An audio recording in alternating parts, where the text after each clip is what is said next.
Okay, good morning. I'm sure I missed something there, but we'll be all right.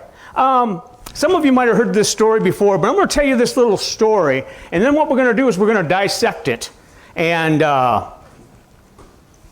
give you kind of an analogy of life, the kingdom, the glorious Father, and his compassion that he has for us. So let me just start by, I'll use the names Jack and Jill. That won't offend anybody, will it?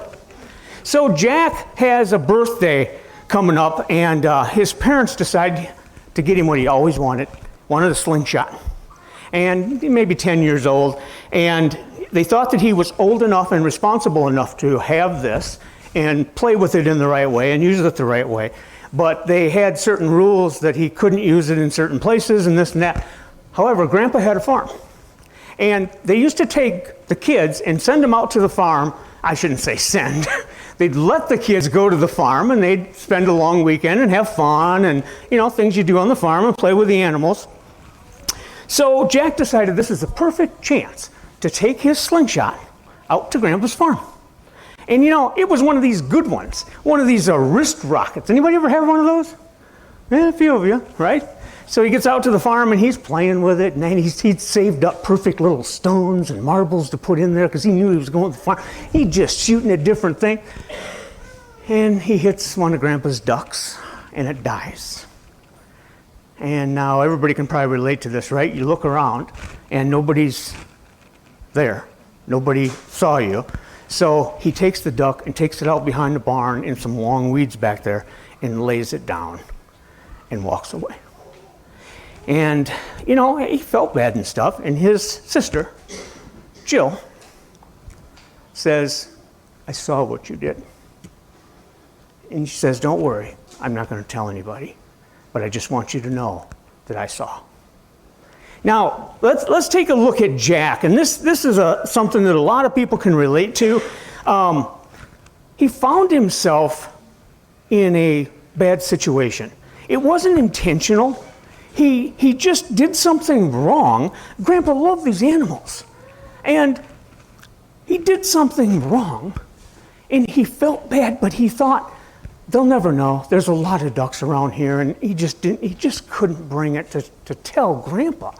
Now, this would be what we would call an unintentional sin, right? Everybody's bad. Is there anybody in here that doesn't think they're bad? Probably a few of you. Ecclesiastes 7:20.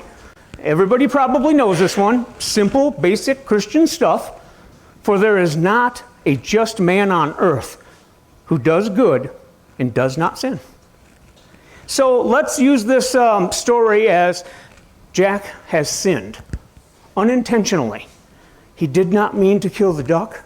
He knew he was supposed to be responsible. His parents knew that he was at the age where he could understand right and wrong. It was a perfect time for him. If he let them know what had happened, they might take it away from him, and he really wanted this thing so bad. So, just going to keep it quiet. Made a mistake. Everybody relates to Jack. So, that evening, Jack and Jill are having dinner, or maybe you guys call it supper, with Grandma and Grandpa. And Grandma says to Jill, Jill, it's your turn to do the dishes. And she said, you know what? Jack told me that he really wanted to do the dishes tonight. Isn't that right, Jack?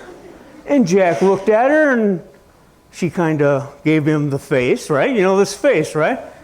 And he said, yeah, Grandma, that's right. I really do want to do the dishes. So, you know, next day comes around, and it's Jill's turn to do the chores and go out and feed the ducks. And Jill says, Grandpa, Jack told me he wanted to feed the ducks this morning. Isn't that right, Jack? Jack said, yeah. Now, I want you to separate Jack and Jill here for a minute. Jack's sin was unintentional.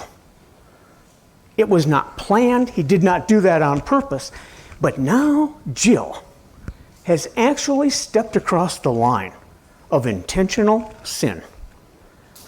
Jack stumbled across the line. That's the term I like to use. We fail sometimes. We try to do good. Jack was trying to do good.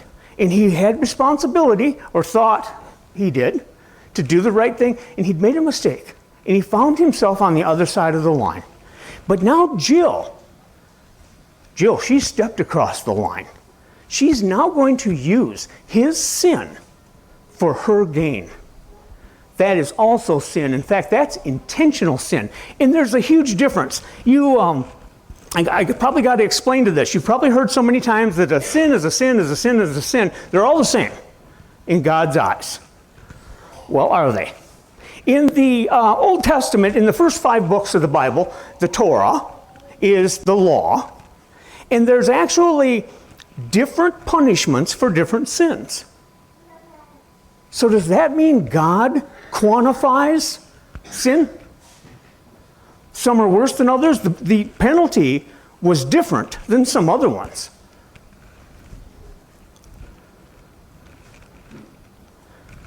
It's only different to God.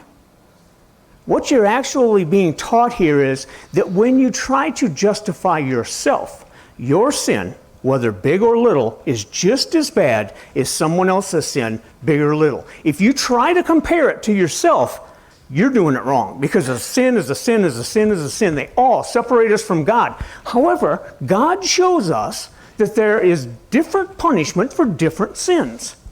So would a unintentional sin be the same as an intentional sin?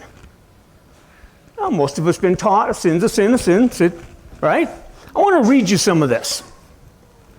I'm not going to put this up on the screen. You should actually read it for yourself. It's in the book of Numbers, chapter 15. And I'm going to kind of paraphrase a little bit here, but it says, but if one person sins unintentionally, that person must bring a 1-year-old female goat for a sin offering. Penalty, right? And when the atonement has been made, that'd be Jesus coming, that person will be forgiven. A few verses down, it says this, but anyone who sins defiantly, that's intentionally, they have despised the words of the Lord and broken his commands, and they surely will be cut off, and their guilt will remain on them. That means they are separated. Unintentional sin, intentional sin. It looks to me like there's a difference. There's a difference to God. We can't use that to judge ourselves to somebody else. And we love to do this, right? Well, my sin wasn't as bad as their sin.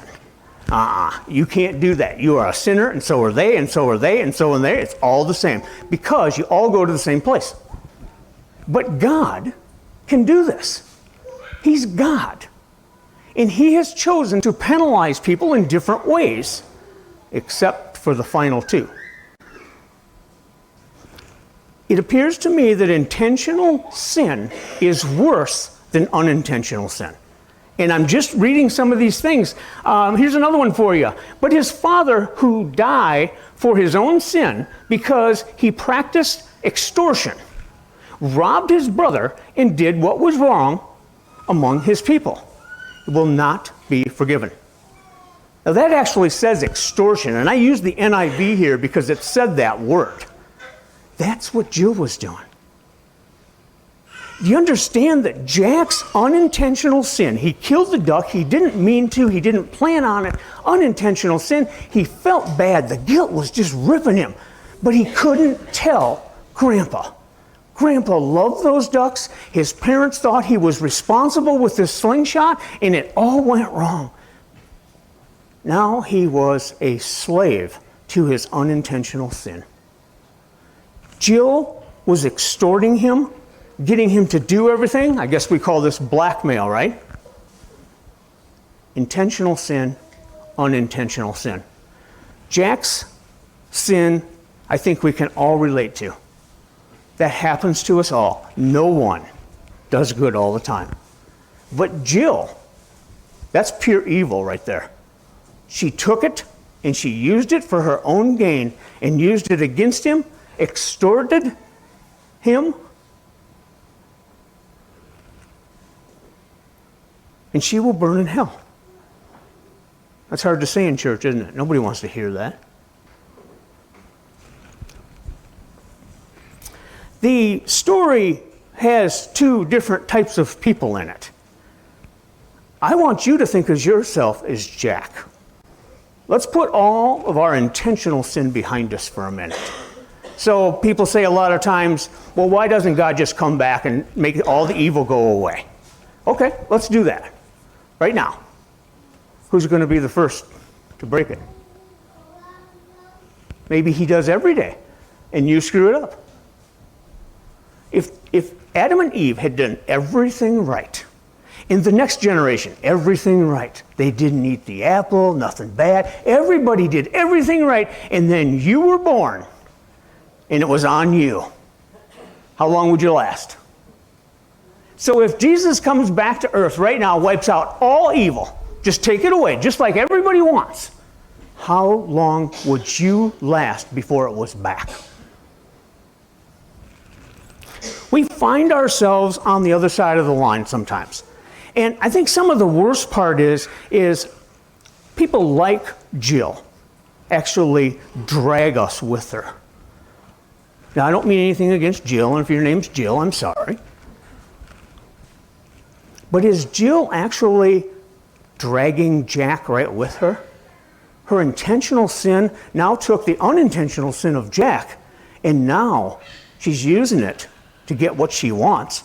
He's still scared to death, and she's dragging him along with her.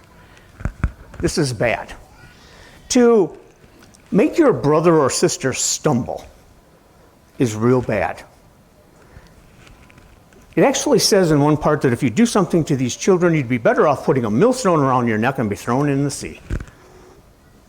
When you cause somebody to stumble, and we do this, even if let's say Jack, when she said to Jack, I saw what you did. If he would have said, you better not tell anybody, now he's just as bad as she is. But he didn't say that.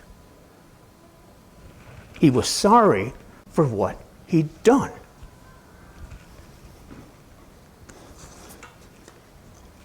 Jack was a good person. He lived in a sinful world. The sin got caught up in him, and it happened. It happens to all of us. I'm not sure that Jack needs to be rebuked. If you knew Jack and you saw him and you saw that he was sorry and it was tearing him apart, would you rebuke him? Or would you just say, it's okay, buddy, we've all done it? I'm not sure he needs to be rebuked. Jill, on the other hand, I almost said needs a whooping, but I can't say that, right? Make sure our insurance policy's paid up, Bill. Jill needs to be taught a lesson. And when Grandpa finds out, maybe she will. Do you ever hope for that? Somebody has done something to you. Maybe you've done something wrong, but they really did something wrong. It was bad, and you knew that if you told, they were all going to get in trouble and everything. I'll tell on you. That's bad. That's bad stuff. We find the favor of God. We've been talking about this favor of God for a few weeks now. We find the favor of God when we don't deliberately sin. When we intentionally sin, I'm not sure we find his favor. And you can think about this in your own mind. I'll let you play God for a minute, okay? The people that you told, please don't do that, I don't like that, and it happened, but they were really sorry. And they didn't try to do it, it was by accident. You would still probably find favor in them. And you would forgive them. They're still your friend. I saw what you did. I know you didn't do it on purpose. But if you asked them not to do something, that you really disliked something, and they did it anyway, and then came to you and wanted your favor, which one would you give favor to? Or give the more favor to? This is the difference between intentional sin and unintentional sin. When you step across the line, and bring somebody with you, this is what happens to you. Proverbs 1:10.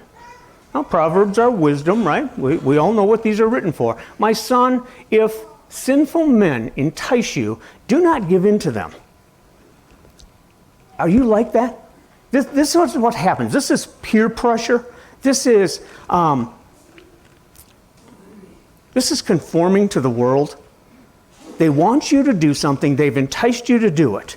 Do you do it? Well, they did it. Intentional sin. That's bad. That's real bad. Jill is in a really bad spot in this whole story.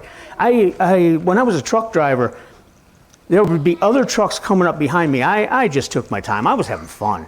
I got paid by the hour. I didn't get paid by the mile. But when I saw them coming up behind me, and I was already going 60 miles an hour. Now, you see, I was actually breaking the law already. But they wanted me to break the law more. You need to break the law more. You need to go faster, and they'd get right on your bumper. And you know, they're making a huge statement, right? Go faster, break the law more. I would fall into that, and I'd say, I got to get going. I know this guy rolls. I can see his truck coming behind me. I need to get out of the way or something. And then I start going faster. I've broken the law more, put more people in danger, just because somebody else wanted to sin worse than me. Now, I use sin as breaking the law, right? Does everybody go 5 over? And why do you do that? Because you can. Nobody cares, right? But you intentionally do it. If we got some cops in here, you do it, right? They give you 5 over. You know, the whole seatbelt thing, you all know this, right? I see a cop and I'm grabbing that seatbelt and I'm holding it right here. Don't even click it. Yeah, I know you do it too, right? Reach over and grab it. They go past and I let it, there it goes. Back up again. That's intentional stuff right there. I'm intentionally breaking the law. I don't like it. I don't need to tell you that whole story again. But a while back, I actually had it on and saw a cop, and I started grabbing for it. I'm freaking out. The guy now has pulled out behind me, and I still can't. I had it on. See, I'm getting better. We do this. We sin intentionally. Now, the law in the Bible is no different than the laws we have now. And the law was not abolished, it was fulfilled. And we're supposed to do all these things. He gives us his commands. But if somebody despises the Lord's word and doesn't keep his commands, he will be separated from the Father. You know what that means, right? Don't make me say it again, because nobody likes to hear it.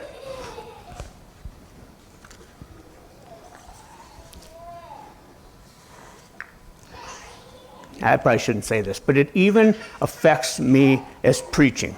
Everybody wants me to make them feel good. And I just can't. I don't know what it is, but I get things from people that say, I'm tired of you just hammering us all the time. I don't go to church just to find out how bad I am. I know how bad I am. Well, so then I get this pressure about, I'm going to probably have to make them feel good this week, right? If I do it once every month, instead of what God really wants me to do. Is that not bad? That's bad. And you guys keep coming back. You've come in here to listen to me hammer you. Well, I had to give this to myself in the mirror first before I ever gave it to you, because I'm no different. We find ourselves on the wrong side of the line. Sometimes we just stumble across. If this was the line, good and evil, and of course most of us are on our phone, and pretty soon we're over on this side and we look down and whoa, you jump back across. Or you don't jump back across, do you? Because nobody saw and nobody cares. I can go 5 over. Sometimes you stumble across the line. Sometimes you step across it. I'm going over there. I like it. I'm going to that side of the line. Everybody else is doing it. Nobody gets in trouble for it. I haven't seen anybody die from it, so I'm going to do it too. This is the 5 over, right? This is the 5 over. I'm going to intentionally do this. You know what? I'm even going to go further. You go with me. Come on. We're going across the line. We're going to jump across it, and we're going to have fun, and then we'll get back over before anybody sees us. I shouldn't have pointed at a girl. I'll get in trouble for that. I'm taking you with me. Is that all right? Let her hand go. You know, see, she's got a hand on you, right? Why aren't we hanging on to these people that are going to go across the line intentionally? Despises the word of the Lord, intentionally sins. It appears to me it's different than unintentional.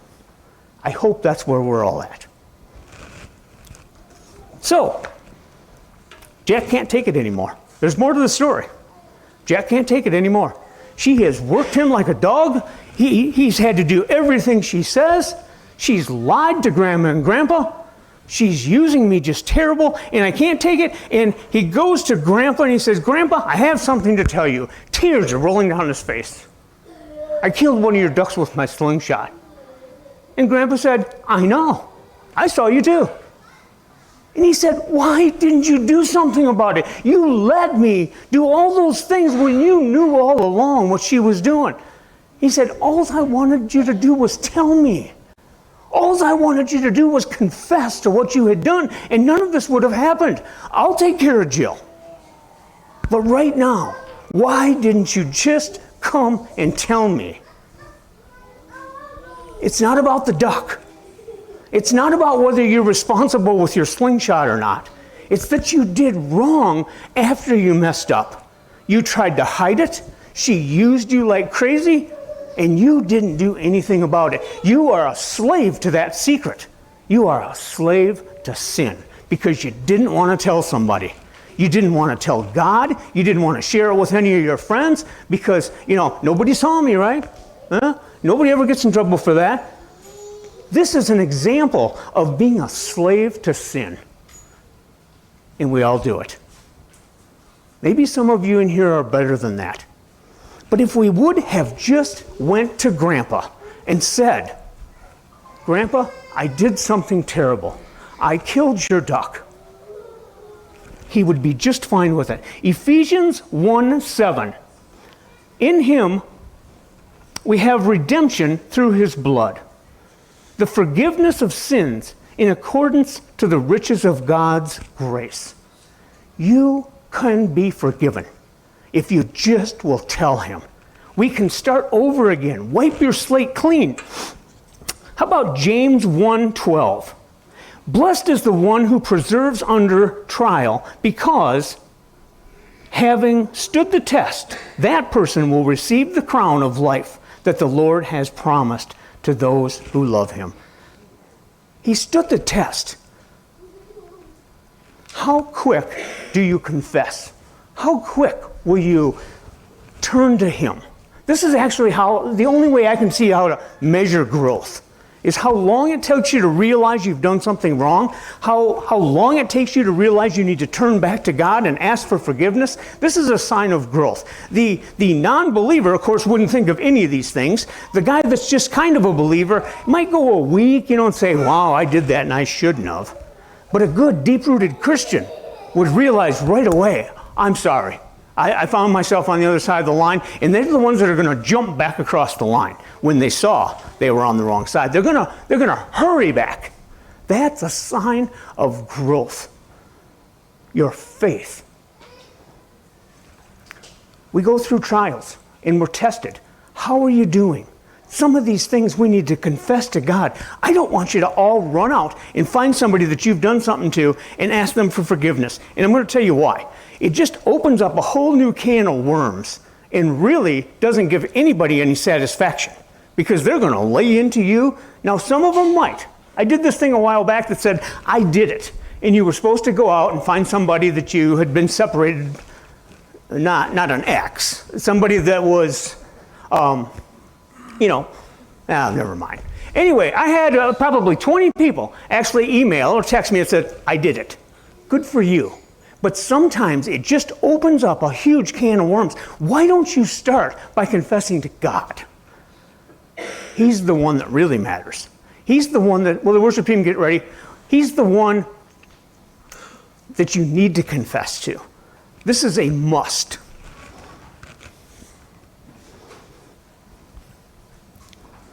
Proverbs 28:13. Whoever conceals their sin does not prosper. Now, prosper would mean succeed. It doesn't have anything to do with money or anything. It means that your plans will succeed. But the one who confesses and renounces them finds mercy. You just got to ask God for forgiveness. He saw Jack kill the duck, and he saw what you did too. He saw that Jack was remorseful. He saw that Jack was just torn. And he tells Jack, you didn't kill the duck. I walked back there, and it was just fine. That's what's going to happen in heaven one day. That duck was just fine. But Jack went through all that, slave to his sin, slave to his secret, because he didn't go to Grandpa and say, I did something wrong and I'm sorry. The duck was fine all along because God can do the impossible. He can put your sin behind you. He can wipe your slate clean. You become a new creation and the old is gone. You realize that is another person now. That's not even you. And you're supposed to forgive others and forget and everything right there. That's your old self. If you'll just take the time to confess to him, it's one of these things where you find the favor from God when you confess to him. No different than you would if somebody came to you. You told them not to do something. They accidentally slipped up and did it anyway. They came right to you and said, I'm so sorry. I know you said not to do that, but I did it anyway. Those are the ones that you'll find favor in. Those are the ones you'll give another chance to. It's the one that you saw do exactly what you told him not to do that won't have the favor. And God's no different. You know, this is a hilarious story, and I think Laura Burkholder's in here, so I'm going to talk about her for a minute. Right? Here's the best example I've ever heard of the favor of God. What was it, Easter? All this candy from the kids, man. They went around to all the relatives and got all this candy, and they were misbehaving in the back seat. And she said, I will throw this candy out that window if you guys don't do it. Don't settle down. And they didn't. And she started grabbing a handful of candy, and she'd throw it out, and they'd scream, no! But they wouldn't change. Another handful, there it goes. Now that cop that was judging me, go after her. She's throwing crap out the window. That's the favor of God right there. Do what he says. You'll get the good stuff. Now, in this case, it was candy. I followed that trail you talked about. I was trying to find the favor. I wanted that stuff. Turn to God and confess and start over. Even if it was an intentional sin, you still tell him and he will wipe your slate clean. Now we can go back to trying not to and maybe doing unintentional the next time instead of the intentional that we all have done at some time in our life. He forgives us. Here's what he does. In Ezekiel chapter 37, I think it is, it talks about a valley of dry bones. You ever read this? It's a great story. So he takes him, he lifts him up by his spirit, and he puts him in the valley of dry bones. And he says to him, can these bones ever have life again? And he answers the Lord and says, you're the only one that knows. I'm telling you, he can. We know from the end of the story. You should read it. It's a great story, dry bones. He brings the rattling of dry bones back to life again. And if you will take a minute right now, you can be a living, life-giving person just the way God wants you to, instead of being a bunch of dry bones. Let's rattle some of them. Where's the dry bones? We need to do some rattling. We need to get out to that lake on Saturday and rattle some dry bones and show them how God can put life back into these dry bones. That's us. Start living your life now, this day forward. Stop being the Jill. Try to be the Jack, the best that you can. And ask him for forgiveness. Confess when you do something wrong. Immediately, when you're on the other side of the line, jump. as fast as you can and take somebody with you back across instead of dragging somebody the other way. That's what we do. We can do better. And if you will just understand that life to the fullest can be lived with Christ in your heart, you will do it now. That's why the church exists. Seek the lost. Teach the disciple the believer. Meet together. Pray together. Worship together. Build one another up. Encourage one another. That's what the church does. Out there, just as much as in here. Now, we can rattle some old dry bones in here pretty good, but I want you to do it out there. Let's leave this place and rattle some bones this week. Let's pray. Father God, thank you for bringing the dead back to life, not in just me, but in all the people within the sound of my voice, if they will just ask, confess to you what they've done and ask for forgiveness. Admit they're a sinner. Believe in their heart that Jesus was raised from the dead, and he is just who he says he is. And from this day forward, I want to rattle these bones of other people because mine are not dry anymore.